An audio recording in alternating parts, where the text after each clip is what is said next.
When a couple is trying to conceive naturally without success or even with IVF, one of the first and most important things to investigate is the male factor, so the sperm. We all know that a simple sperm analysis is basic and important information that will tell us about the numbers, the motility, and the morphology of the sperm, and they are very important. But for us, it's always good to go a little bit deeper, meaning to check also the DNA that is inside every head of the spermatozoa. So doing a DFI, a DNA fragmentation test. We have seen that all sperm samples have a certain percentage of bad DNA, let's say, inside the spermatozoa, that this mustn't exceed a certain level. If this is very high, might give us bad result on conceiving, bad embryo development, lack of implantation, and even early miscarriages. What is DFI? High fragmented sperm means that we have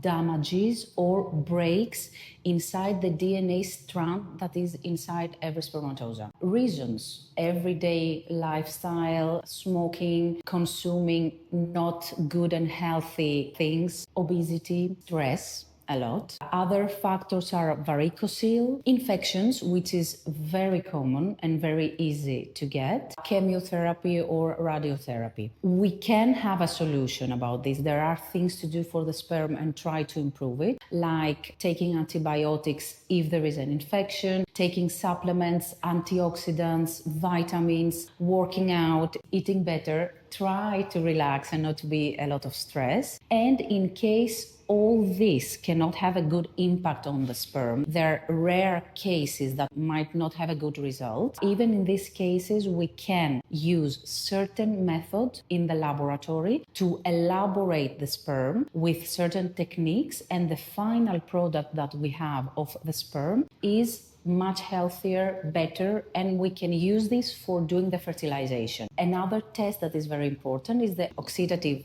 test that checks the free radicals inside our body. If we have an imbalance there, again, they might create issues with the DNA fragmentation, the motility, and the morphology of the sperm. So for all these reasons, it will be very important for us, for a man, to try and have all these three tests to have a better image of what we are facing and find the best approach to go ahead and have a good result at the end, a baby.